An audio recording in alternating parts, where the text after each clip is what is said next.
Hello everyone, welcome back. In this lecture, we are going to learn about functions. We will cover how to define and call functions, how to work with function arguments, and how to handle return values.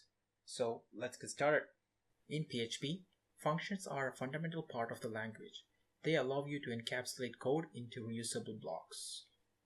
We'll type the keyword function and then the name for the function. For this example, I'm just typing say hello and then opening and closing parentheses and then open curly braces, and inside we will type the code to be executed. For this example, we're typing echo hello. To call this function, we simply type the name of the function, which is say hello. Save the code, go to the browser, refresh the page.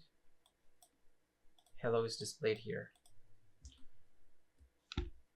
The function naming in PHP is case insensitive, which means that you can call a function using different cases and PHP will still recognize it as the same function.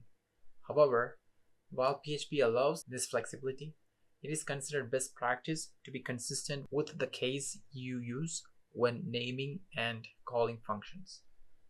For example, if I type small case h and save and refresh the page, you can still see that it doesn't affect the functionality of the function. Coming back to the code, the next function is functions with arguments. I'm going to give it a name, say hello with name, and opening and closing parentheses. So inside this, we will pass arguments. So $, I'm giving it name, and then I'm coming out and opening and closing a curly brace. Echo hello name exclamation.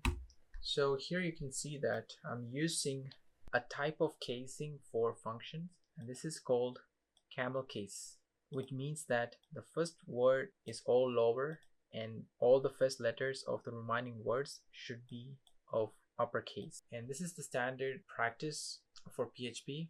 Keep that in mind. And to call this function, we will type in the name and we will pass, for this example, I'm passing Alice like that.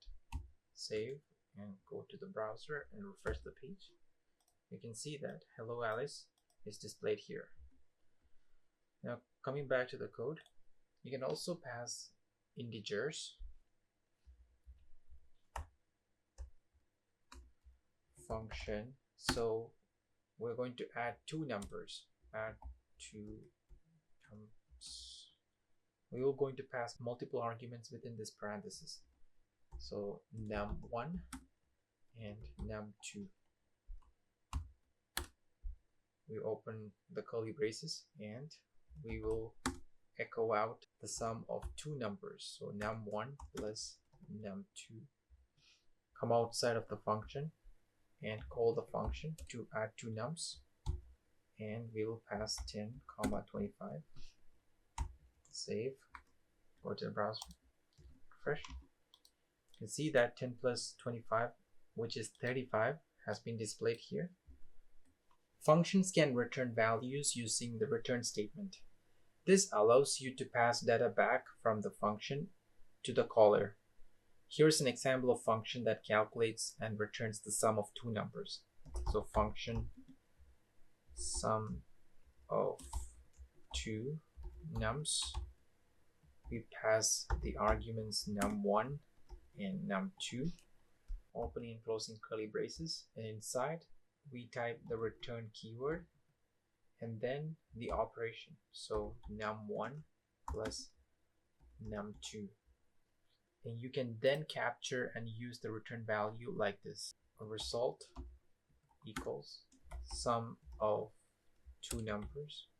We'll pass 10 and 25. And then we'll echo out the result. Go to the browser, refresh the page. is 35, which is the sum of 10 and 25. So going back to the code, the variables declared outside of any function have a global scope and can be accessed from any part of the script, except inside the functions unless explicitly stated. Let's see an example. I'm typing a variable name equals Bob, and I'm going to write a function to display this name. Display name with empty parentheses. I'm echoing the name just like that.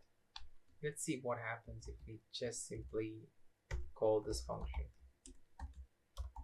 like that with the browser. You see that there's a warning that undefined variable name in this line. The reason being is because this variable is not explicitly mentioned inside the scope of this function. To do that, we should add a global keyword and type that variable just like that. And if you save and go to the browser, refresh the page, you can see that the global variable has been displayed here. So this is how you can utilize the global keyword to access the global variables.